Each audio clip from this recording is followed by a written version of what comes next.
people have these thoughts or feelings about what homeschooling is. And I think it's a little bit to do with programming and how we're told, this is what happens when you homeschool your kids. They're these latchkey kids. They don't speak. They're sitting around the table and we're mending socks or whatever it is. But that is not at all what homeschooling is. Hey there, fellow rebels. Welcome to #ActuallyICan, the podcast where we say a hearty hell yes to designing life on our own terms. I'm Katie Ripp, a lifestyle coach, business mentor, and serial entrepreneur, here to guide you through the wild ride of defying what society expects of us and embracing our authenticity. On this show, we dive deep into taboo topics like death, money, spirituality, entrepreneurship, unapologetic self-care, and personal development, all while swearing and laughing along the way. Expect down and dirty conversations, plenty of humor, and a whole lot of exploration, leaving you feeling empowered to be your truest self. Whether you're craving a good laugh, seeking unconventional self-care tips, or simply looking for some camaraderie, you've come to the right place. We only get this one short life, so buckle up and let's design yours on our own terms. Ready to dive in? Let's go!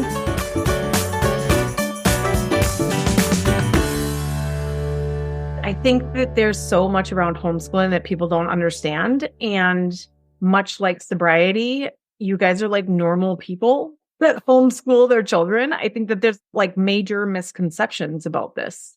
So I sort of want to give you guys a chance to tell me what you love about it. Tell me what you have learned through this process. Tell me kind of what made you think, actually, I can fucking do this. I don't need anybody's permission. I can just do it. Any kind of pushback you guys have gotten? I think everybody's biggest question is, are your kids going to be social? So welcome, Kensey and Erin. I am so excited to have you guys. I both love you so much on so many different levels, but I would love if you guys would give me a little intro. So Erin, maybe we could start with you. Sure. Erin Tomlinson. I know Katie because I think we're chronic entrepreneurs, kind of. And our brains work a little bit differently where there's really no slowing it down, no stopping, and exchanging ideas really brings us joy, or brings me joy anyway. I can't even tell you how long I've known you or how we met, but I know it was through all the Cross Plains peeps, I'm sure. And a lot has changed probably since we first met. I've stopped drinking too. It's been about a year and a half, and I'm homeschooling my kids. But you motivated me for that too. I have to thank you. I think you got me actually sober curious, maybe I could just stop drinking too. And here we are. But there was a time that you were working for the man. Oh, yeah. Mm-hmm. Yeah, I was doing pharmaceutical sales. I did it for about 16 years. You get the company car, you get all these little benefits, and to think that you were going to leave those behind with the big salary was unquestionable. Why would you do that? And I think I'd always wanted to work away from being under the thumb of somebody else telling me what to do and how to do it and when to do it. And so I was always trying to make other businesses on the side to overcome that income so I could leave the full-time career. And you did. I did, yeah. I'm doing real estate now, which I think is great. And again, it'll work its way into the homeschooling conversation because now I can show them that you don't have to necessarily go and work for somebody. If you don't want to, you can. But there's other ways of making money and doing what you love and doing it when you want to do it too. Yeah, because actually you can. Yeah, exactly. Exactly. Okay, well, welcome. Thanks for being here. Kensey, my friend. I'm Kensey Herring. I've known Katie, oh boy. Let's see, I started at Harbor Athletic Club when I was still nannying and in college. So would this be was Miles little? Yeah, I babysat Miles and Madeline when they were That's right. 3. You guys had just gotten Greta. Oh my God. So she'll be 10 or 11 this year. Yeah. So a while. Yeah. But lots of paths have crossed since then. Yes, very much. Yeah, 1909, coffee shop. And I just always adored working for you. It was always so fun. Dabbled in some entrepreneurship as well. Yes, I do a Wild Fawn boutique. I have an online clothing store, and then I do some pop-ups here and there. And now I just stay home with my kiddos and I homeschool them. Okay, so let's talk about homeschooling. One of the reasons I wanted to have you guys on here is because I really do think that there's so many misconceptions about homeschooling out there. Like this probably has, for me personally, had a lot of similarities to sobriety because I think that there's lots of misconceptions about sobriety, but also that there's like not normal people doing it, right? Like you have to be some sort of like wacko in order to stay home with your kids, homeschool them, right? Like you're all wearing long skirts and bonnets and like the generalizations that I could go on and on, right? Like They're mute. They're mute. Just mute, they have no social skills. What do you do for gym? I mean, all these like really naive questions, or ignorant, maybe is the right word. I think some of it comes from naivete, but others does come from ignorance. And one of the things that like I admire about the both of you is basically you just both said, fuck it, I'm doing this anyway, in the face of that. And I think that that's so, I don't really love to use the word brave because it is just like you just made a choice that was aligned with your values. So like that's not necessarily brave. It's just like, it's just authentic. And I think that we lack that these days. So I'd love to just like have a conversation about it. Tell me about like, I mean, first, maybe tell me about how you even thought about it or decided it or how it crossed your mind. I'm guessing it took a little bit, maybe of convincing of yourself and maybe convincing of other people. So I'm just going to kind of let you guys roll and we can ask questions as we go. Is that cool? Yeah. I think for me, I had done some, self-development and I really dug into who I am. And once you start going down that path, you really take into account all the things happening in your life and how you want your child's life to be different than what you grew up with. And again, not saying mine was bad, wrong, or terrible, but there's just certain things that you want them to thrive and you want to be able to give that to them and cut off some of this generational patterning. My kids were in private school, so you think, this is great. Things started to go haywire with the school we were at. So then you start to think, oh my gosh, what are we going to do? Are we just going to switch to another school? We're going to go to public school. What are we going to do? I wasn't entertaining public so much just because faith is part of our life. And it was important for us to have that as a portion of the program. But it was like the day before they were supposed to go back to school, my stomach was just retching and saying, you can't do this. You can't put him in this situation. There was instances with bullies at school.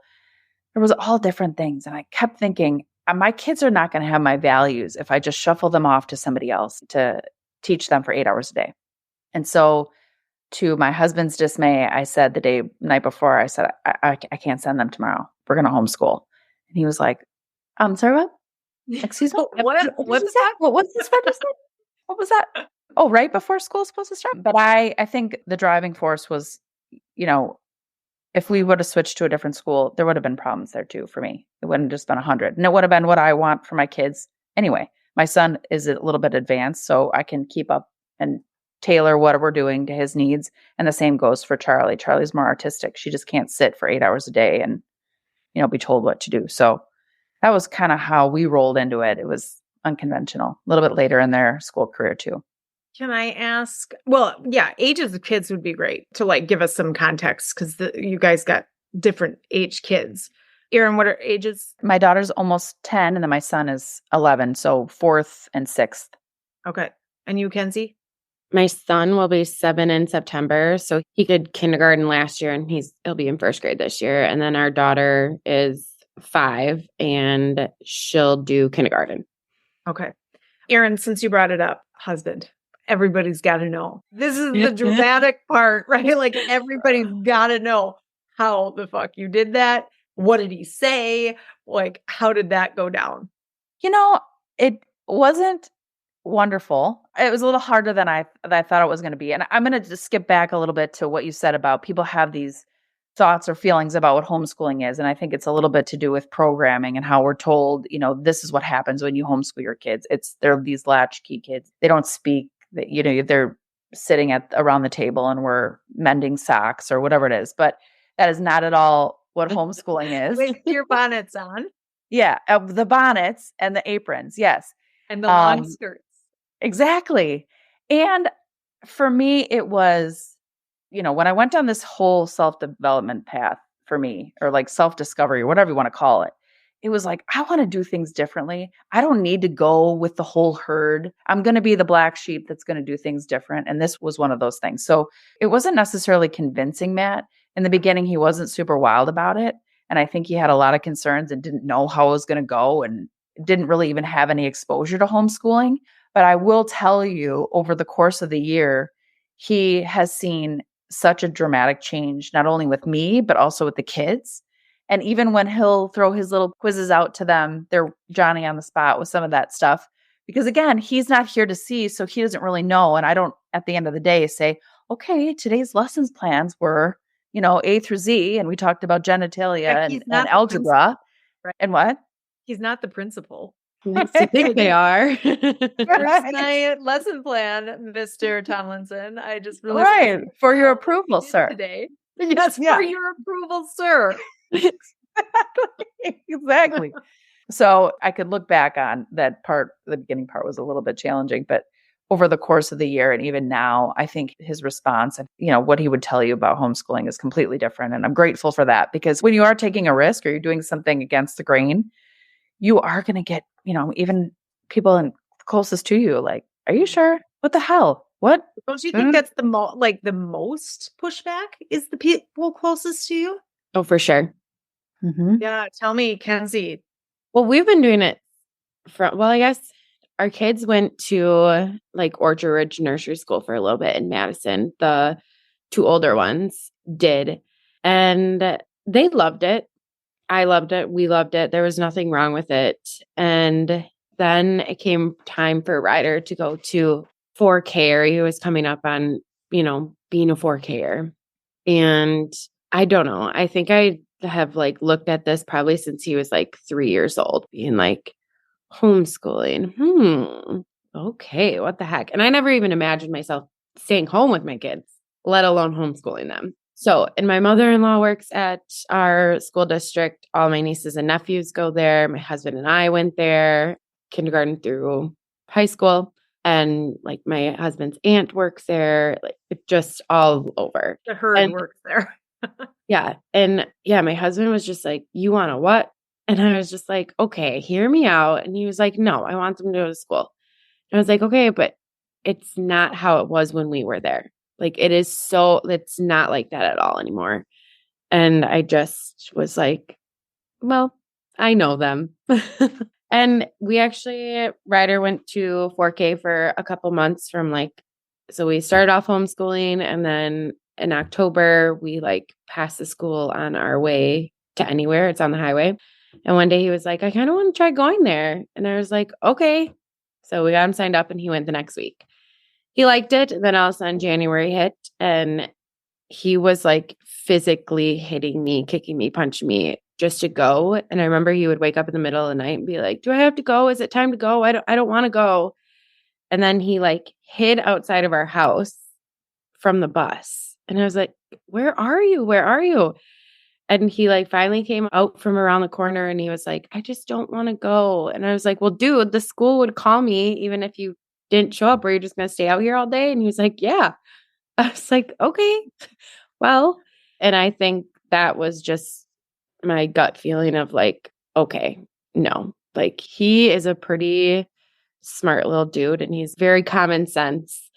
And I said, what do you want to do here? What's going on? And he was like, how many times do I have to tell you before someone will listen to me? I want to do homeschool again. And I was like, okay. And I pulled him out. I didn't tell anybody. I just did it. And I consulted my husband for maybe 5 seconds, but just out of courtesy. Yeah, I guess. Polite.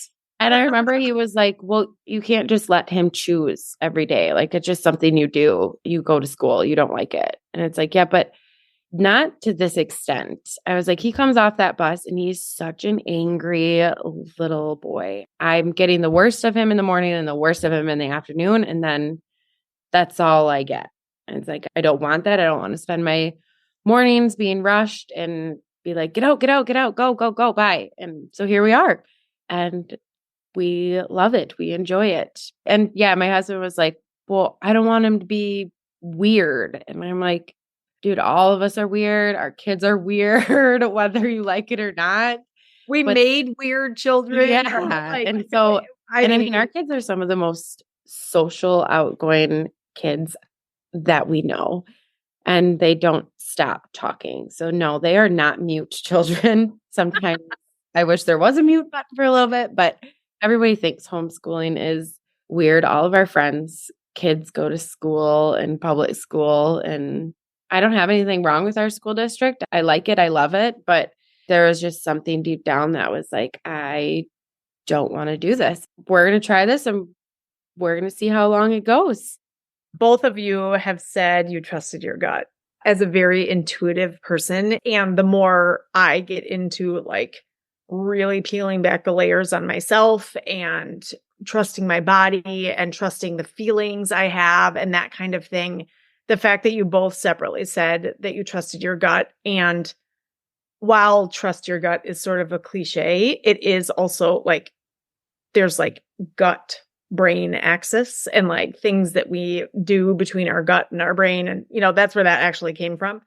But how much of that was, I'm just doing this, right? Like both of you have said, like, there wasn't really a question. I'm just doing it.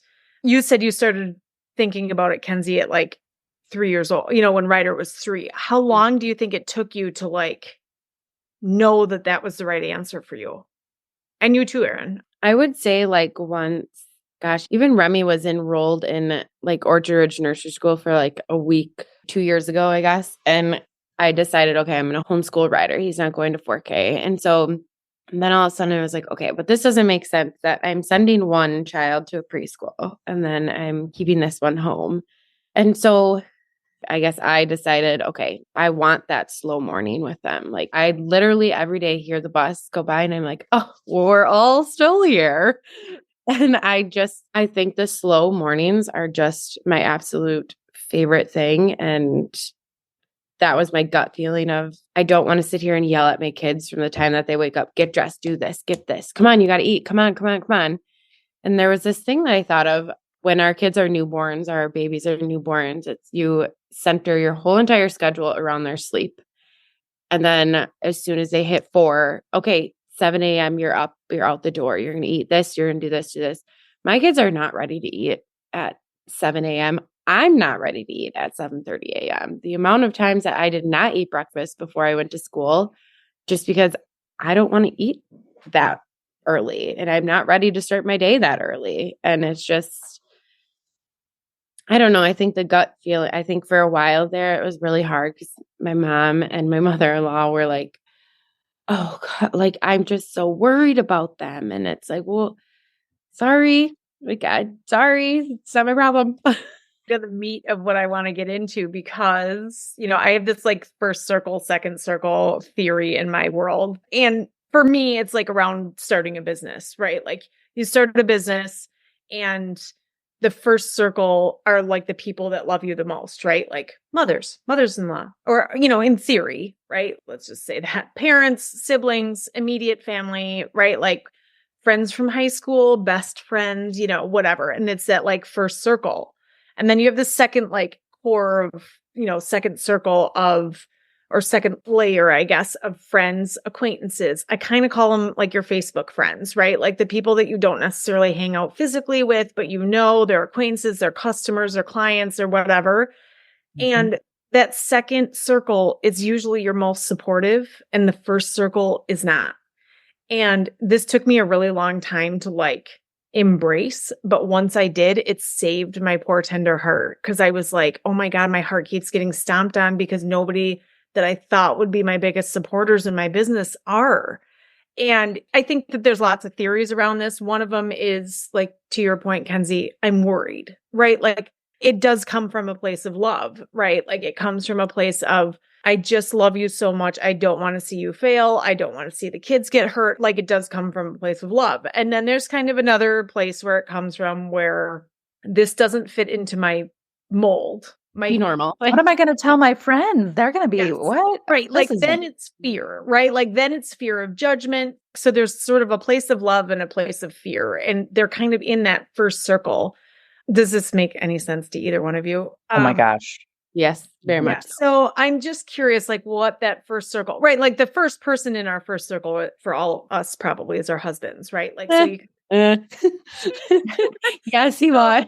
like, okay, by proximity, they're the first ones. But, you sort of get over that hump, right? And I'm sure that they had like some fear of judgment and fear of, Mhm. whatever. Then there's the mothers and the mothers-in-law or, parents, grandparents, siblings. Tell me about that kind of experience. And before we get too far into that, I want the listeners to understand that in no way does anybody think that the people that you're about to talk about are bad people, right? Like they all just have opinions. Every time somebody like goes to talk about something that is about somebody else, we're always like, well, they're really good people. I know that it came from a good place or whatever. Like, I understand that, right? Like we understand that your parents are nice, your family is nice or whatever. It's just that it comes from a different place. So anybody care to share? Well, I think to that point, there's a lot of projection of I came from this worked for me, you're doing it different. Like you said, there's this unknown of how is that even going to look? And yes, these are my grandkids or these are my nieces and nephews. What's up with that? I don't want them to be the weirdos. What's happening? So I think a lot of it comes from just people's own experiences in life personally. I didn't get such a bad rap from that first layer you're talking about. My sister was supportive. I think she's even dabbled with the idea in her own mind. I think about my mom. She was really supportive because, as I mentioned earlier, my son's, he has some extra ability and that wasn't being catered to. So she saw that as, oh, this is great. I think you should do it. My dad offered to teach things. He's like, what can I teach? So I want to get involved in this. Amazing. Like, yes. Can we do economic? I'm like, okay, not economics. No, anything but that. And then thinking of my in-laws, I think again, it was foreign to them, but they know that I'm cut from a different cloth and whatever I do is going to be okay. And the focus is always going to be the kids. If they're happy or if for some reason they came to me and said this homeschooling thing is not working, I'd be like, okay, well, let's look at other options. It's totally fine. And I think they know that too. So I didn't have from that first layer as much of a question as I did maybe from some of the periphery layers of like what you said, well, they're going to be socially awkward and they're in sports. They have cousins. They talk to more adults now than they ever have in their life. So luckily for me, again, Matt, my husband was a little bit like, not my jam, but I'm just grateful that, he hit his pinnacle and said, this is really a unique experience and pretty cool that we can offer it to our kids. So yeah, and I definitely want to get into that, like that part of it. So we'll get out of this negative loop we're in right now in a minute. Kensey, how about you? Yeah, I would say the most pushback. I mean, I feel like my husband we don't enjoy confrontation. We don't we're always just like, oh, so awkward anyway. But he definitely was like, what do you mean? Like, how long? Why? And I mean, I'm the one that does all the research, reads all the books, does all this, does just anything. Like, if I'm scrolling on my phone, I'm most likely looking up homeschool ideas or why or any of that. And so I just told him, I was like, you don't have to be here and putting him on the bus. Like, you're not here to do that. You're not here to get him off the bus. Like, I'm the one that has to do that, not you. And not that it's me, but I just said, I was like, Ryan, there's something just at the bottom of my stomach that every time I put him on that bus, I'm like, oh no, like, come back to me. So yeah, he was just like, okay, do what you want to do, but we're going to go to public school at some point. And I was like, okay. Yeah. One of the things that, like, as you're kind of both talking about it, and Erin, I think you and I have had this conversation when you were even thinking about it. I also take care of kids, right? Like, I do the schools, the appointments, the paying of the fees, the dropping off, the picking up, the, registration for sports, all of that stuff. And so, I suppose somebody out there, not probably, very likely not the audience that's listening to this, but somebody's out there like that husband should have an equal vote. I don't know. I don't know that I totally, like, for as much work as goes into it, right? Like there is a decision around the kids that when you're doing the majority of the work that comes with it, I think that you do get to sort of make the decision, not in a way that like, not in a malicious way, but in a way that like, I appreciate your opinion. However, I'm still doing this, right? Like how That's much of exactly that what, is, I mean, I remember I was a text message at like 2:00 on a random weekday. And I was like, I understand your concerns, but those are not valid. Like, they are nice valid, but opinion, nice try. they are valid. But I mean, Ryan is such a social person, and like his group of friends is our group of friends, and they've all been friends since elementary school and all that stuff. And it's like, yes, I adore that. I want our kids to have that, but our kids do have that. They have that without going to school. They have that. They have friends. They have, they're loved by so many people. But yeah, I was just like, I'm not saying that you don't know what's best for our kids, because you do, but you do in a different way. Like I know what's best for them in a little bit deeper way, I guess. Well, it's more intense when you're the mom, especially. And that's what I was just like, sorry, but I'm going to listen to him on this one. I'm sorry. And he was just like, whatever. Well, and like you said earlier, you're the one that's the responsible one of picking up. I was getting the same thing. I would drop off. Mornings were disaster. Nobody was happy to be up and moving around. And then on pickup, they were exhausted from sitting and doing whatever anybody wanted them to do for 8 hours a day. So it's not ideal. And you know what else I've realized? Nothing is permanent. So if we decided to homeschool and for some reason it wasn't working, we could always revisit and say, okay, this isn't ideal. Let's figure out a different plan, or vice versa. I think historically you go to one school and that's it. You never move. But outside of that reality, you have people moving in and out of school districts all the time. So new kids joining school, new kids leaving school. It's not, I don't know. I just don't think anything is super permanent, just like a job. People used to stay at I was jobs just going for to say that. The generation of people staying in a job for 38 years and being really proud of it are over, right? Like people change careers or jobs like every 4 years, but careers like every 7 now. I mean, I've been in 42 different jobs. So for us to like expect that people stay and do the same thing for 12 years of their formidable lives is sort of a lot to expect of a kid. Yeah. So Kensey, I want to give you a chance. Like, I know both your mother-in-law and your mom work for the school. So was there, outside of like the normal pushback, was there anything outside of that, or siblings, first circle stuff? Well, my mother-in-law and then my husband's aunt work at the school. My mom will help out like with lunch duty. But yeah, my mom, I mean, when I told her, she kind of was like, what? She just, oh my goodness. She was like, how? What do you mean you're going to homeschool? And I was just like, it's just what I want to do. And I feel like I've always done different things than my siblings have. And I just don't see any problem with that. I guess I look into things just like, a little bit more. I don't know. But yeah, she was just like, I don't think this is a good idea. And I remember probably like that initial, I typically just spring things on my mom where I'm just like, oh, hey, guess what? Poor Rhonda. Yes. And then, she'll go home and she'll probably lay awake for hours at night thinking about this and worrying about it. And like 2 weeks later, she came over and she was just like, oh, can I stop by? And I was just like, yeah. She kind of sits down. She's like kind of quiet. And I'm like, yes. What are you thinking? And she was like, I just don't think this is a good idea.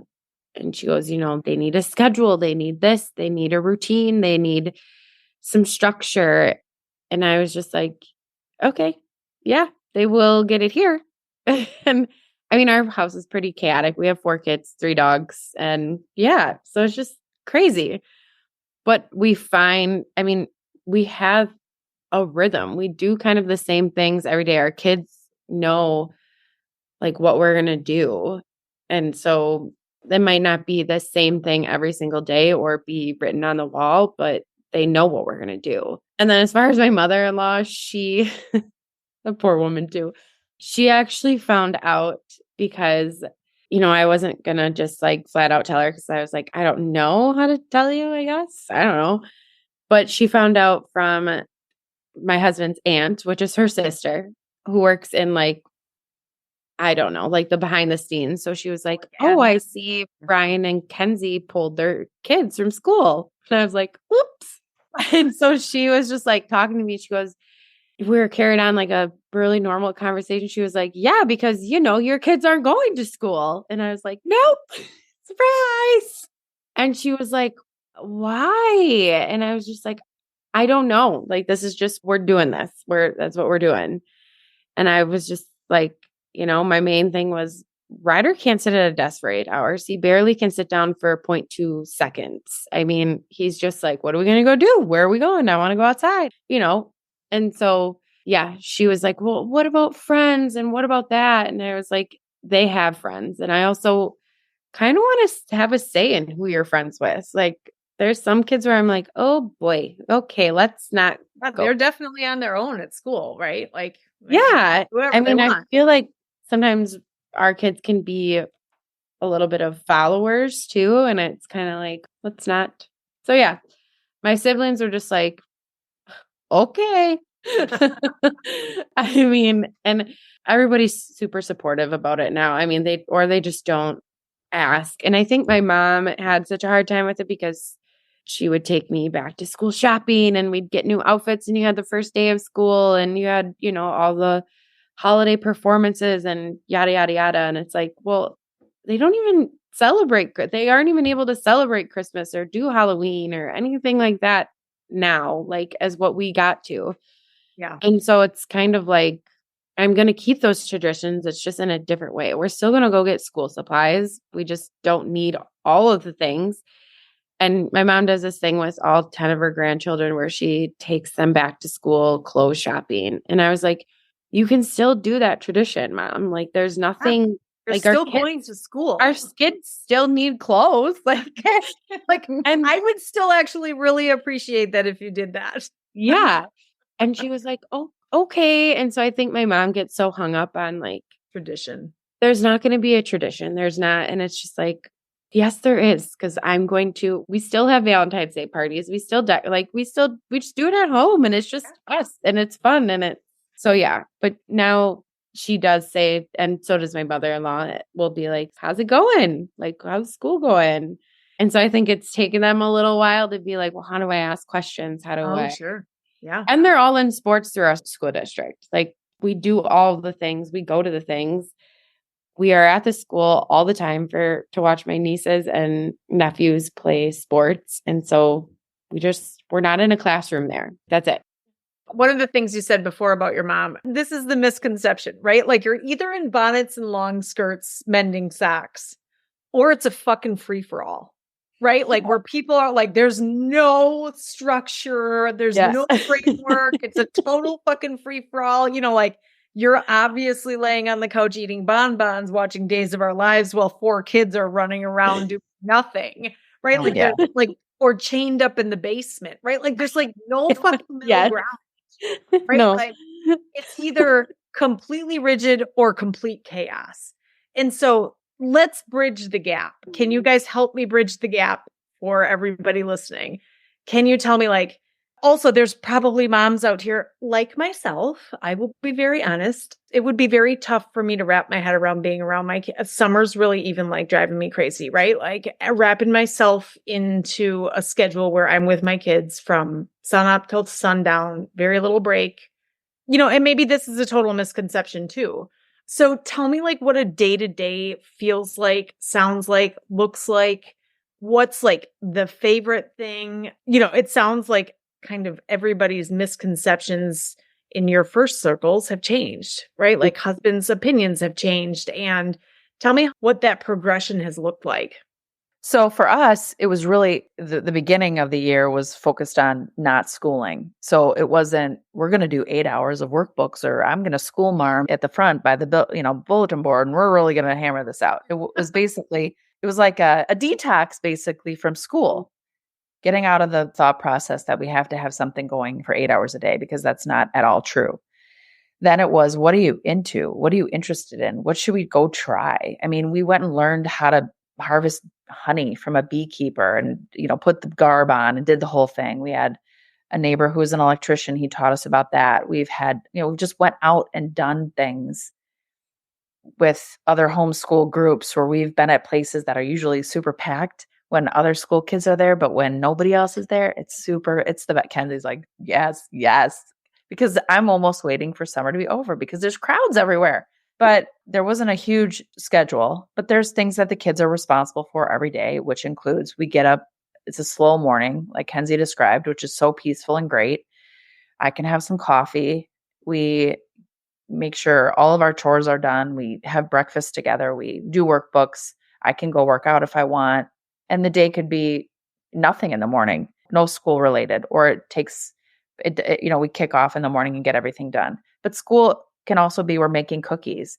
And so my daughter's responsible for all the measurements of that stuff. Or we have to go out and feed the chickens and get the eggs. And, we even broke it down like how much chicken feed costs and how much we could get for a dozen of eggs. Like all those things are homeschooling. And it's not, again, that was part of the deal with my husband too, is just, it's not going to look and feel like a regular school day.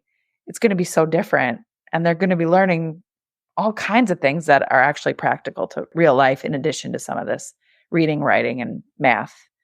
So it's not really a free for all, but we do get outside. And when I asked Gunnar what was his favorite part of homeschooling, and he did say we get to go outside whenever we want, which I think if you really look into how much time boys should be outside, it's 6, 7, 8 hours a day or something.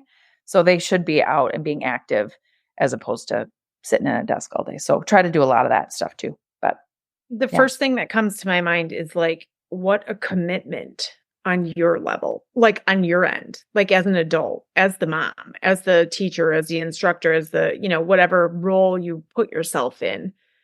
That's a lot. I mean, but I always look at it as a season. It's going to be a season where I make a commitment, and what's going to end up happening is it'll pay dividends at some point down the road, I'm sure.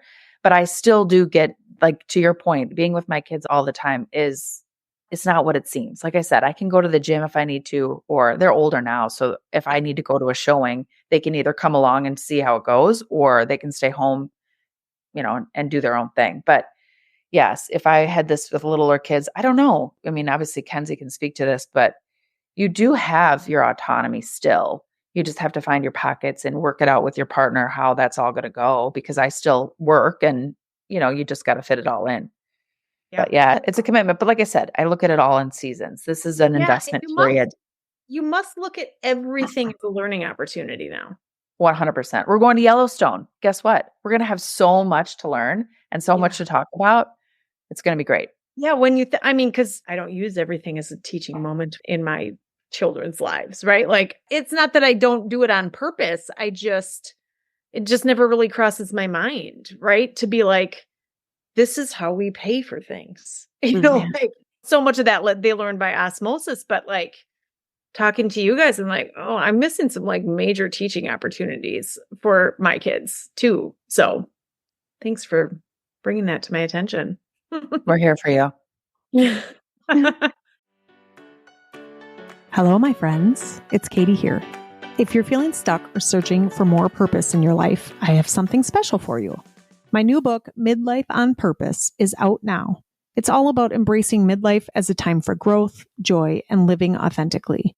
Packed with worksheets, tools, reflections, and trackers, this workbook is your guide to rediscovering your passions and creating a life you love. Whether you're navigating career changes, personal challenges, or simply seeking more fulfillment, Midlife on Purpose will inspire you to live boldly and with intention. Get your copy today and start your journey to a more purposeful life. Available at katierip.com and Amazon. Kenzie, how about you? Because your kids are little and you've got littler ones. Yeah. Right? I don't know if you said this before. You've got 2 others. Yeah. So we have a soon-to-be 7-year-old, a 5-year-old, 2-year-old who will be 3 in October, and a 1-year-old. So yeah, I think, when people heard that I was going to homeschool, they were like, how? Like, how?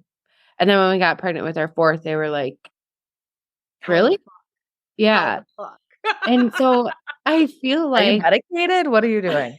Again, I never used to even see myself staying home with my kids. And now I'm obviously home with them a lot. I still get plenty of breaks. Like my mother-in-law is always helping us out. My mom and dad, my mom is always helping us out. My husband, if I say, hey, I want to go to the coffee shop when you get home, he'll be like, okay. And he tags in.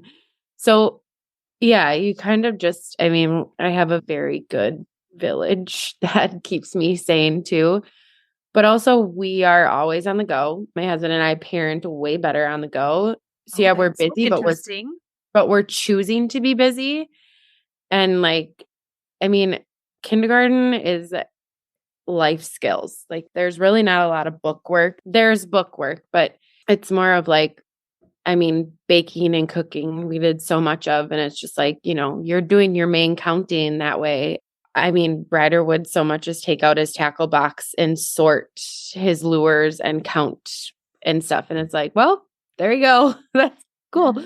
And like habits and household life skills. So like, I mean, a Ryder can do a full load of laundry by himself. He won't fold it or put it away because Ryan and I don't like to fold it and put it away. Right. We're also teaching him that. Yeah.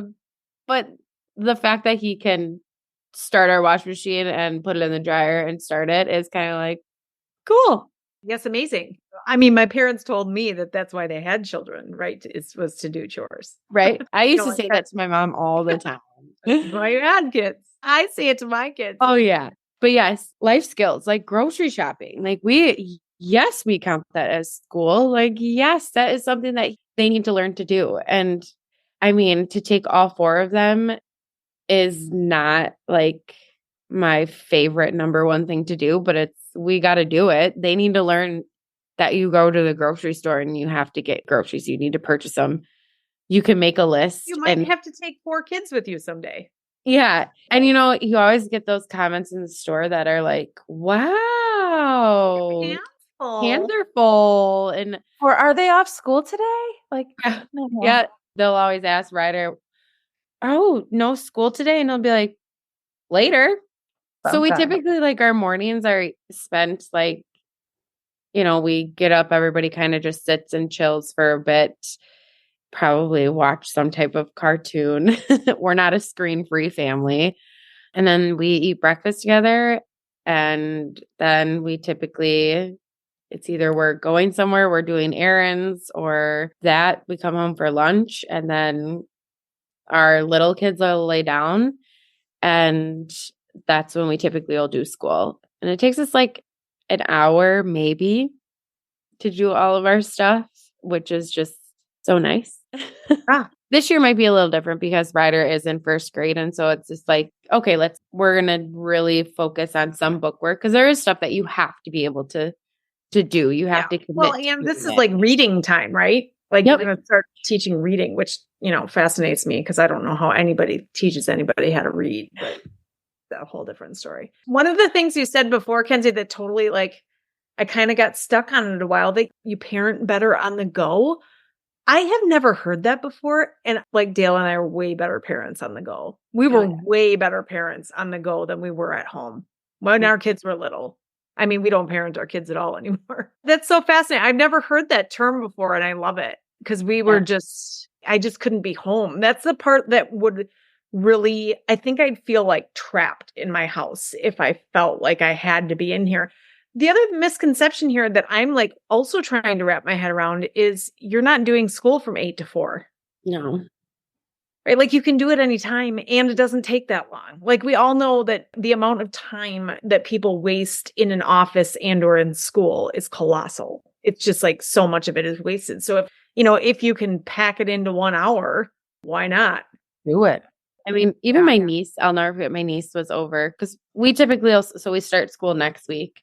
So we do it early and then we can end whenever. But I mean, whatever. But my niece was over one day and she was like, wow, like a lot of my time is wasted standing in line or waiting on other people to get it together. And I was like, oh, bless your heart. But yes. That's preparing her for adulthood also, though. I was just going to say that, right? Like also, Yeah. And I mean, and I Makes like, sense. I don't judge anybody for putting their kids in public school. You do you. I don't Right. have to. So I'm going to try this out and tell my husband's like, get a job. But yeah, I mean, my best friends go to public school. And I remember telling them from the start, like, please don't think like me making this decision is going to judge you being like, well, you're sending them to public school. I don't care what you do. Mm-mm. As long as your kids are this is safe. really like sobriety for me. Yeah. I don't care if you are drinking. It has nothing to do with me, and my sobriety has zero to do with you, period. Same with homeschool, right? Like, I don't care that your kids go to school. I don't care that your kids are staying home. And I don't think you're sitting here judging me because my kids are going to school, right? Like, you do you, I'll do me. And we're too busy mending socks. We cannot focus on your family. Sorry. Mending socks. We don't even have matching socks. My mother-in-law takes our baskets of socks when you guys start to barter chickens for pigs, you can start to barter your socks. We'll get matching socks for Kensey. Oh my God. Right. Tell me, Erin, you had mentioned something before about homeschooling groups. Have you found a tribe? Oh my gosh. It's like speed dating, really. It's so fascinating because that was the other thing. I have a weird thing about commitment, and just there's some groups that you have to show up once a month or twice a month. If you don't, you're out. Some that you have to pay for. Yes. Oh, really? Yeah. Oh, yeah. But the question was, did I find my tribe? I have friends that homeschool, and we get together and do some things. So it's really wonderful. And it's also a good network of people who can say, hey, this is going down. You might want to be interested. One of the things my kids did was log rolling, because one of the homeschool moms was like, you got to get in on this. And I was like, fascinating. Yeah, we're going to, I want to see people's faces. Log rolling. I mean, we're log rolling. Yeah, it's fascinating. But yes, for the day. It's been interesting. Some people I've really jived with, and other groups, it hasn't really worked out. But again, everybody is doing homeschool differently. That's a whole nother thing. You will never get the same answer from two people that they're doing homeschool the exact same way. It's all different. People do it at their own pace. People are involved in groups. People are doing online programs. It's fascinating. The sock thing, totally, sewing and darning and all of it. But this year, my focus, since last year was the first year, I will invest some more time in reaching out to some different groups and see if it's a match for us or not. And if it's not, that's okay too. We have a couple people. Just like anything. Yeah, exactly. Yeah, I mean, there's so many groups, and and inside the groups, there's groups. And, I mean, there's such a world out there that when you don't know about it, you just don't know what you don't know. And I think when you get into it like that, and I think I've reached out to both of you at one level or another, maybe last year, you guys were too new to it or whatever, but like, we'd love to have give space for people for homeschooling, or like come and make, whatever. We'll teach you how to make espresso, or, something like that. We've had like entrepreneurship classes from the schools reach out to us, but never I don't know anybody else in a homeschooling group. So there's so much. I think there's also a lot of possibility for community connection if you own a business, right? Like you had an electrician, right? What a cool partnership to have. Yeah, I think that's amazing. How about future for you guys? Well, I'm kind of a day by day gal myself. That's always a loaded question. Are your kids going to go to high school? What are they going to do? And I'm like, that bridge is a little away. So once I get to it, I will absolutely cross it.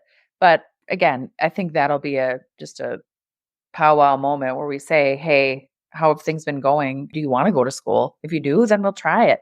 But again, the thing I think about is Gunnar might be already through high school classes by the time he's ready to go. So what's the point? You know what I mean? Well, yeah.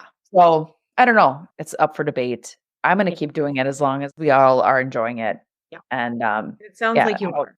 Yeah, very much. How about Kensey? You're kind of far away from that, right? Like, I'm assuming that same answer, right? Like, as long as everybody's. Yeah, I'm going to keep doing it until I can't, or they don't have any interest. I mean, our daughter is a very social person, and I feel like a lot of kids gravitate, like I have older nieces and nephews and whatnot, and their friends gravitate towards our kids. And what I don't think my kids understand is like, they will not be in your classroom. They won't be. But yeah, I'll do this until someone tells me I can't, I guess, or forces me not to. Or if our kids, are just like, I don't want to do this anymore. Yeah. One thing I did want to say that I think may or may not get lost in this conversation, we talk a lot about schooling and socialization and all the things. But the one thing that, and Katie, I think you'll appreciate this, and even Kenzie too, there is a mental health component with our children. When we have them one-on-one or we have them on two, I have both of our kids or a couple of our kids, we're able to work through disagreements, emotions, all of it. And we're able to do that one-on-one. One of the misses that, again, school is not bad. We covered this. If you go to school, that's fine. But I'm grateful because I can have these, I don't want to call them like mental health conversations, but I can focus on whatever it is that you're going through and we can address it in the moment. It's not that you're coming home from school, you had a bad day. I find out about it maybe 5 days later from a teacher, et cetera. We're able to kind of nip it in the bud. Or if you're not feeling 100 and you're a little bit emotional today, let's take a day off or we do something different. So I think that's another piece of this homeschooling thing that I'm really grateful for because I don't think I had that. And I don't, No, I think it's kind of a miss. This is I agree with that. We tend to not do school on Mondays because we're coming off of a weekend and our Mondays are just very slow and probably some rest in there just to like chill out and ease our minds. And then instead of expecting my kids to be like, okay, you need to do this. And it's like, I'm tired. Like sometimes even us as adults, it's like, I'm tapped out. I can't do this anymore. Even just simple day-to-day things. But we tend to not do school on Mondays.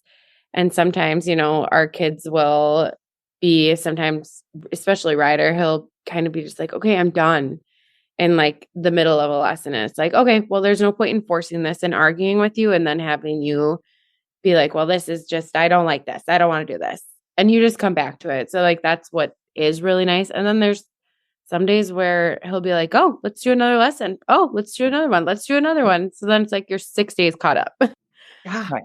So that's a perfect segue into my question is like, I'd love to know about like any changes you've noticed in your kids or yourselves. Like, what has this experience like taught you? How's it changed your perspective? Any enlightening moments?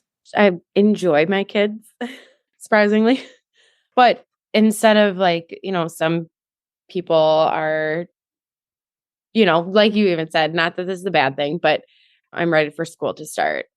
And I just don't like, there is days where I'm like, okay, go away. Like, don't touch me. Why are we all so obsessed with me? But like my kids are constantly outside and I adore that because that's what they need, especially Ryder. He has to constantly be doing something with his hands. But I would say he's like, he seriously was so grumpy for that short time that he was going to school all day. And it was just, he can hold a grudge. Like, dude, you sent me to school. Like, I'm not happy about it. And then I would just say, like, I've learned a lot. Like, there's so much that you never were actually taught in school. Just like, we do a kind of Charlotte Mason type learning, I guess. So it's very like slow pace. There's some art in there. There's, faith is a big thing. Like, just learning a lot. I would say I've learned a lot myself, like science wise or earth wise or nature wise or just all of those things. It's just like, oh, okay, cool. Yeah, to learn all that stuff as an adult and really be able to like absorb it rather than like just spit it back out for somebody and then go on your merry way. Every time I learn something new, I'm like, God, I feel like I should know this. Yeah. And I learned it and I'm like, well, I just think of like, like nature study is a big thing that we like to do. And so it's as simple as like looking through a bird book and being like, how many birds of these can we name? And then like, there's one book that we have that has bird calls in it or like their songs. And so the kids will hear it and be like, I think that's an Oriole. I think that's a robin. It's like, well, let's go get our book. And so, or the fact that they can name like their plants and their trees is kind of like, oh, that's cool. One of the things you said too was like just getting to know your kids. Yeah. Right? Like knowing them on like a level of time that the rest of us don't get, right? Like I don't get 8 hours a day with my kids to really get into their emotions or like to know how they deal with some sort of adversity. I mean, I get it in the summer, maybe if if I catch them at the right time, but what a gift it is to like really know that your kids needs to use their hands, right? Like, or one of them is artistic, right? I don't know if my kids are artistic, right? Like they go to art class. Yeah. I mean, they could be like, a sketch artist that's like in the closet and I would have no idea, right? But like, if you're in it every day with them, kind of in the trenches with them, I feel like you could get to know them on a totally different level. Well, and Yeah. accommodate their curiosities. For example, Gunner's really into maps and atlases and geography and all that stuff, which I had no idea. And now we can cater to that. That's exciting for you. Let's find other avenues where you can do research and really get your fill of that. But to Kenzie's point, you do really get to know your kids more. And I think the other reason why I did this was because I saw everybody's kid off to college. Oh, can you believe they're graduating? I'm like, oh my God, your kid is that old already? Like, what's happening? And I knew that people were going to steal all that time if I didn't get a hold of it myself. But yeah, getting to know your kids on a whole different level, buying gifts for them is totally different. I thought I knew what you liked. Like now I can really cater to you really into XYZ and I can get a gift that speaks to that. Oh, that's Yeah, so we're like in a awesome. moment of, Ryder will be 7 in the fall and he's not into like the little trucks and like playing in the dirt all day. And it's just kind of like, I even said to my husband the other day, I was like, we need to find something for him to do. I feel like he just wants to he could play sports all day long. And so, yeah, I mean, he could play catch and batting and do hockey and jump on the trampoline all day long. And so, yeah, you do figure out what they want to do. And I feel like also I figured out how they learn the best. Like I'm okay, you have to show me. Like you can't just tell me. And my husband is like trying to tell our son, like, hey, you can bat like this, or hey, you can do this. And Ryder finally was like, I don't know what you mean. Like, all you're doing is talking. Like, I don't know what you mean. And I was kind of like, hey, like, you got to show him. You can't just tell him. So, yeah. And our daughter could, like, look at something. I mean, for example, the other day they were doing drawing and Ryder was doing it and then Remy was doing it and Ryder could not do it. And he was just like, oh, this is just dumb. And I was like, okay, well, it takes like, I'm not a good drawer. I never just sat and drew though, but it takes a little bit of patience. And here Remy comes and is like, look at my hippo I drew. And we're just like, oh, dang, that's pretty good. And then, he took a little bit more patience and just to see him be like, wow, I can do this. And just to be like very proud of himself is just like, it's fun. It's fun. I enjoyed that. Like all these thoughts running through my head. One of them is like the fact that you're teaching them how they learn, right? Because we really only get taught one way in a traditional school setting. And if you don't learn that way, you don't learn. Like there's just no way around that. Yeah. Well, I told the kids are at VBS, the older two are at VBS. And I was like, we're going to go to Vacation Bible School this week. And Ryder goes, if I have to sit in a chair all day, I'm going to be mad. And I was like, got it, dude. I was like, nope, you get to move your body. And he goes, you promise? And I was like, yes, buddy, you'll be able to stand. I mean, so good to know, right? Like the other thing that's like really going through my head, and it took me a really long time to get this for myself. I'm almost 46 and it's like, I'm still struggling with, basically the school time, right? Like, you're out of school for a little while. I worked in the school system for a while. So I was on that 7:30 to 4:00 schedule forever. And then of course my kids are in school. So it's 7:30 to 4, that's our days. And it took me a long time to realize like I run out of gas at noon until about 3.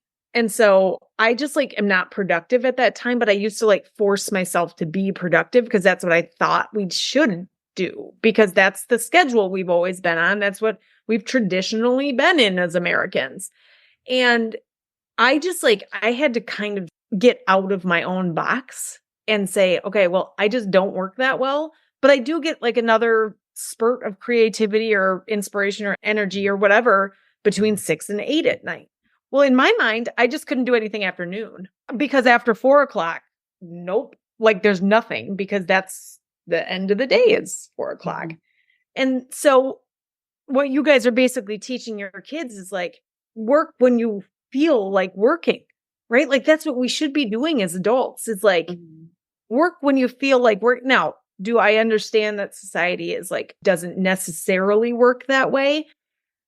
Yes. But you don't have to be that way, right? Like I don't have to be that way. I usually take off from 12 to 3 every day. I nap or I eat lunch or I work out or I nap. It's finding your strength. Like, where are you the most? Yes. Yeah. If mornings are your jam, God bless, get after it. If not, there's nothing wrong with it.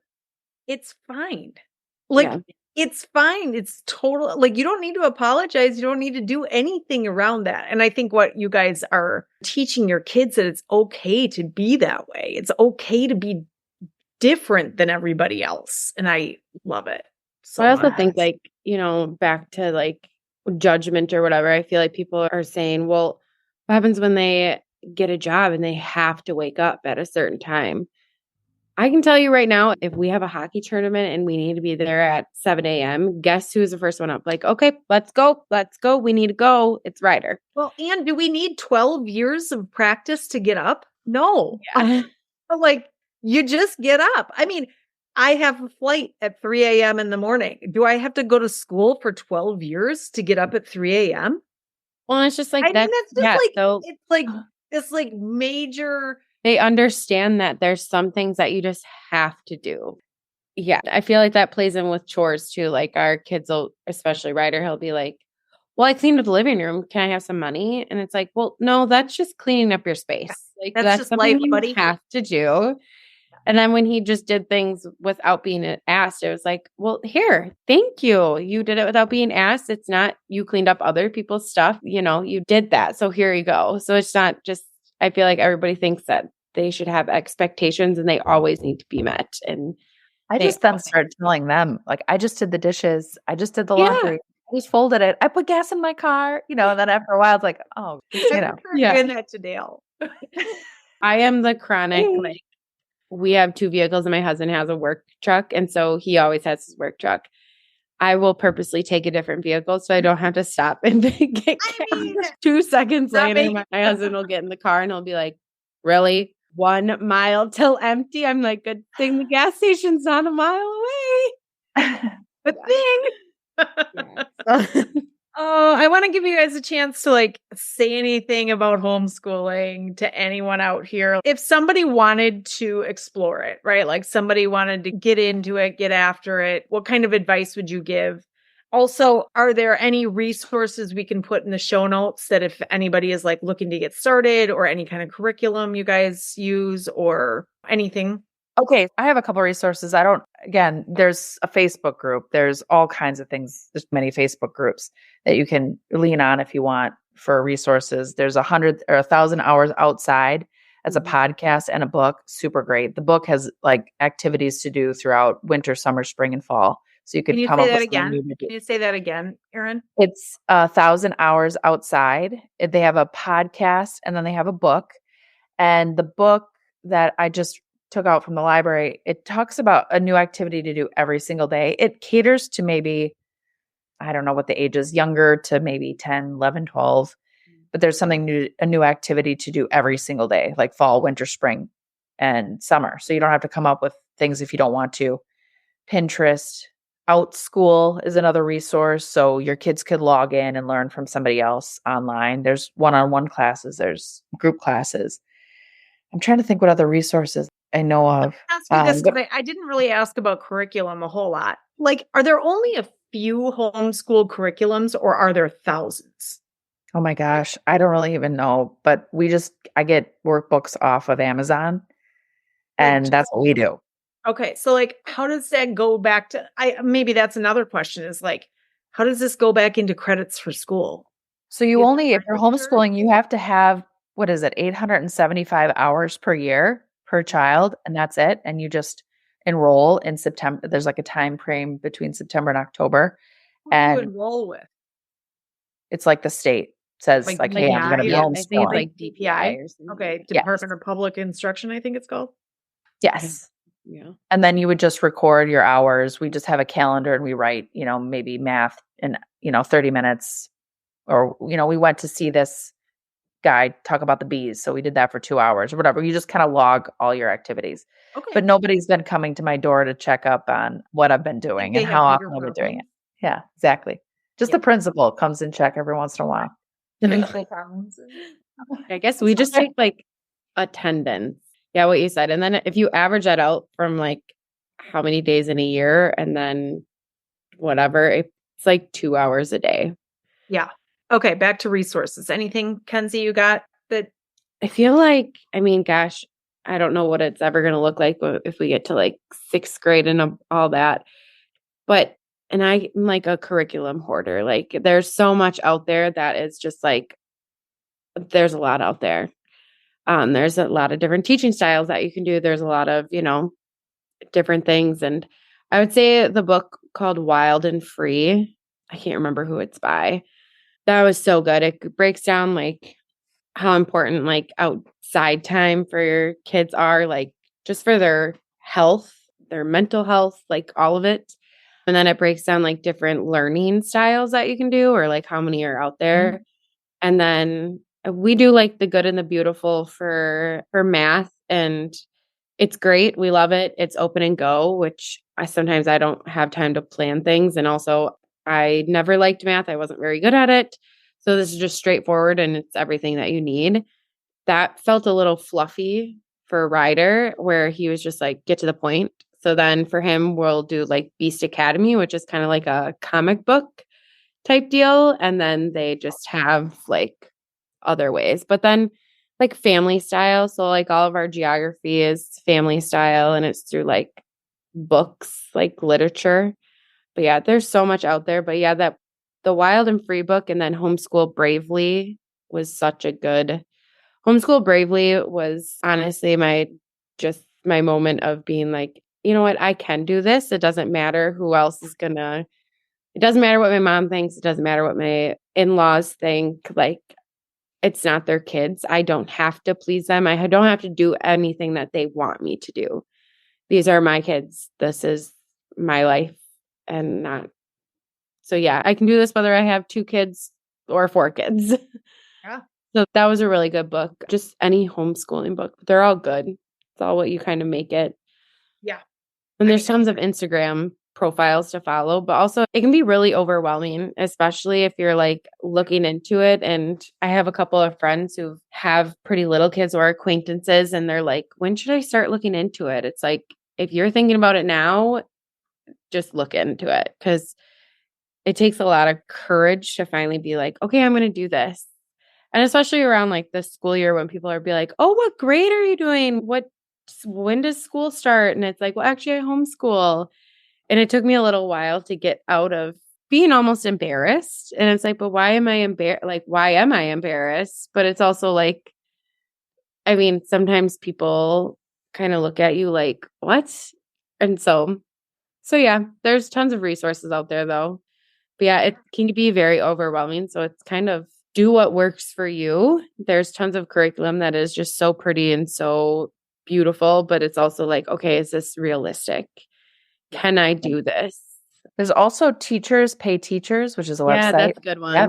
And sometimes you can pay for stuff like, oh, it's St. Patrick's Day. Let's do something around that. And you can just go on there and get a couple worksheets. We did some summer ones like crossword puzzles and all kinds of things. But yeah, that's a really great resource too, just for worksheets and whatever. Just for like, a lot of holiday stuff. So the whole month of December, we do like Christmas school. So it's all like that fun type of stuff. But yeah, Teacher Pay Teachers. That was such a good one. That's a really good one. My God, I love this so much. You mentioned Instagram before, and I always feel like people, when you hashtag homeschool, you're going to get 450,000 1,000 different Mhm. profiles. Is there anybody that you guys like really like that we could add in here? Maybe just like one each. Ooh. Little schools of or little school of Smiths or something. I'd have to look at it. That she has some good ideas for like unit studies, or just like they have some cool like all about my body, or to learn like they have the human body, a space one, and I think the coolest is like me on the map or whatever. So it takes you to like where you live, what your village looks like, what your town looks like, and then it goes bigger and bigger to like cities. And so yeah, that's a good one for some resources. Erin, anything? Christy Faith, I think she was one who was kind of like unapologetic about this is what I'm doing. Stop asking questions. Like I can ask questions about what you're doing too. And yeah. And so she's one of those badass people that I thought, yeah, like this is so funny. Why would just rip the Band-Aid and do the dang thing? Mhm. Yeah. Whatever. Well, and you said before, like it can get super overwhelming, right? Like you can get analysis paralysis, right? Where you're just like, oh my God, there's so much information out here. Mhm. But just do it. Yes. Like just if you're thinking about it, you don't have to do it forever. That's the other thing is like you don't have to stick a stake in the ground and tie yourself to it. Just you can do it for a while. If it doesn't work, just move on. Do it some other way. Even looking up like curriculum and stuff on YouTube and watching them like flip through it is like just really helpful. Because there really is not a store that you can go to and physically handle the curriculum and like look through it to see anything. You have to do it all online. Sounds like a business opportunity. Yeah, of course. Look at Katie's wheels turning. Like, yeah, right? Always go in these Facebook groups. So, and sometimes people are selling old things, or you could be asked to get a peek like at everything, right? Yeah. But I mean, like I said, I do workbooks off Amazon, Spectrum. Yeah. I mean, you can go to Barnes and Noble and pick those up. Yeah. Mm-hmm. So, I mean, something as simple as like cutting skills like that. Like, yes, Barnes and Noble has tons of them. And yeah, we do a couple like geography and science ones too that are really good off of there. And I mean, confidence in math is a math curriculum that is on Amazon, and it doesn't have to be expensive. They literally say like, if you have a library card, you can get by with that. Oh yeah. I mean, that goes with anything, right? Like you can't do yoga unless you have, a perfect yoga outfit or whatever. Like that's just not true, right? Like you can homeschool your kids without anything if you really wanted to, right? Like I think just being like present is like a big, like being present and learning life skills is such a big thing. I mean, Ryan nor I went to college for a little bit, but then I was like, eh. And I mean, he's in excavation. So it's like some of the things that he does, I'm like, how do you learn that? Like, I don't Same. I mean, there's not a curriculum in this world that is going to teach Ryder what he wants to do. And I know that for sure. What's going to teach him is spending time with going and sitting with Ryan, which is probably one of my favorite parts is, we can go to Ryan's job site. We can go hang out with grandma and grandpa. We can go, Ryder will go and get the oil changed with my father-in-law. And he'll be like, did you know? And it's just like, you're learning so much more than. And your village, right, is also like, if they're bought into it, they also get to participate in the teaching moments, right? Like, that's fascinating. It's fascinating. Because they're making me really envious. The freedom is the jam too. It's free. You don't have to be somewhere at a certain time. You can do it differently. You can talk about entrepreneurship. You can talk about growing tomatoes. Like it's not like. And if you actually, that's my favorite part is the freedom. How many like famous people are actually homeschooled? It's actually quite wild. Yeah. Well, like all of the Olympic gymnasts are. Yeah. Or a portion of their, And I think it's like Ryan Gosling or someone. He was at one of the award ceremonies and he was like, actually, I really want to thank my mom because she put up with me, but she also pulled me out of school because I was swearing so bad. And she homeschooled me and let me figure out, that I wanted to be an actor. She let him, dive so deep into filming that look at where he is. So it's like, I don't think people realize like once your kids can hone in on their interests and really give it a go, you kind of can tell what they're going to want to do, but they're also going to be really good at it. Yeah. Well, So, 10,000 hours, right? You're yeah. giving them 10,000 hours, basically. Yep. But yeah, the freedom is huge. Yeah. We adore that. I love it. The conversation went way better than I thought it was going to go. Not that I thought it was going to go. I mean, like, not that I did not think it was going to go bad. I thought it was going to go amazing, but like, just so much more fascinating than I thought, right? Like, I had misconceptions. I had the misconception that it was like, we're going to sit for 8 hours at home and I'm going to, here's your lunch, lady macaroni, whatever. I just like, that's how I kind of thought about it. And you can do it differently, right? Like we can do anything differently. And I'm a huge preacher of that in the like real world. So why shouldn't we be able to raise our kids that way? Mhm. And the answer is we can. Actually, we can. Actually, we can.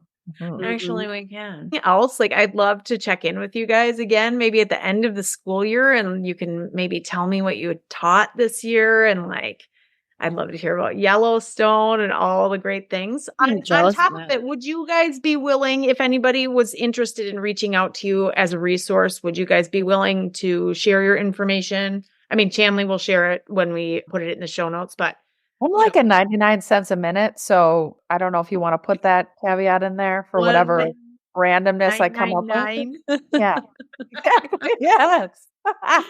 Can we have a homeschool hotline, please? For Yes. Right. Yes. Yeah, I Yes, totally agree. absolutely. I would love it. I could talk. I was actually thinking about this podcast and I thought, you know what? There's so many that it just gets me so excited. I am passionate about it. I love it. I'm excited. Not everybody's Would you into it guys as ever much. be willing to do like a seminar? Not like a seminar, but like in my office, like a round Yeah. table, like anybody interested in homeschooling their kids, whether you're just had a baby or they're in 10th grade, like want to come and talk about it? Yes, I could talk all day. Yeah. I will share my insight and trade for homegrown wheat or flour. I'm really on the hunt for that. I'll take some sourdough starter. Wilting. Yes, sourdough starter. Yes. Actually, that's your payment into my office is sourdough starter and homegrown wheat. Yes. And we will darn your socks. Yes. I will not. My mother-in-law will. In my apron. Yep, totally. And please wear a long skirt.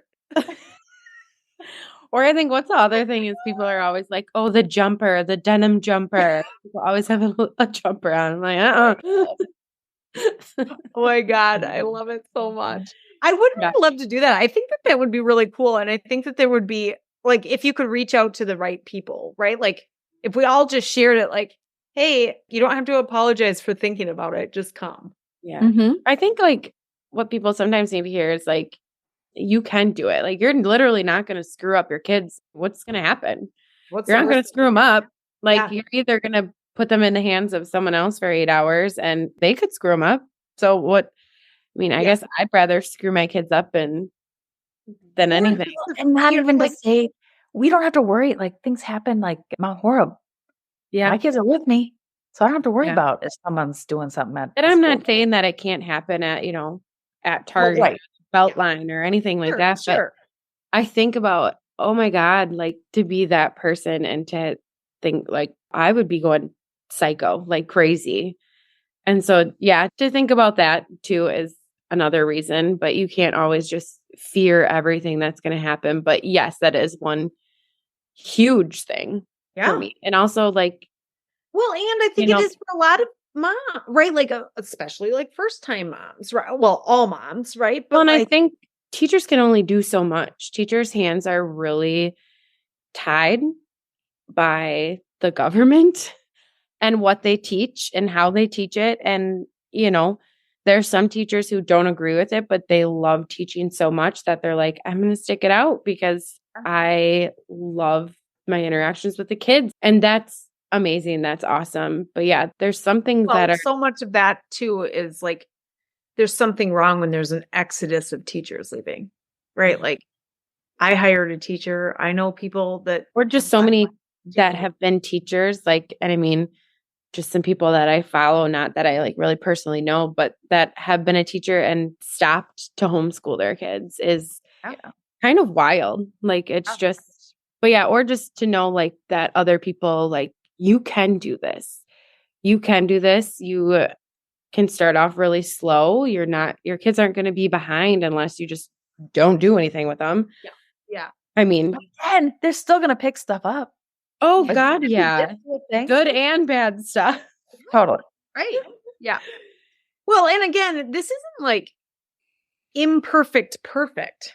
Mm-mm. This is like, that's not the sliding scale, is like public school is imperfect and homeschooling is perfect, or vice versa. Yeah. That's not the sliding scale. It's just, there's just a line between, like we do this and they do that. Right. I mean, it's all like, we all have our kids' best interests at heart. I mean, full stop. Like, we're trying our best, right, with whatever we're doing. You guys, thank you so much for being here. Really. Thank you. And that's a wrap on today's episode. I hope you enjoyed diving deep into the world of living authentically with me. Before you go, don't forget to connect with me on Instagram. Shoot me a message at Katie Rip. I'd love to hear your thoughts on today's episode and connect with you further. And remember, if you want more details on today's episode, or just want to explore more about designing your life unapologetically, head on over to my website at katierip.com. There, you'll find all the juicy details and resources you need to keep the inspiration flowing. Lastly, if you'd like to join me on the show, whether it's to tell about your experience of designing your own life, to share your expertise, or if you'd like to participate in lifestyle coaching live on air, don't hesitate to reach out. Your story could inspire countless others on their own path to living authentically. Thanks for tuning in. Until next time, keep living boldly, designing your life, and remember, #actually I can.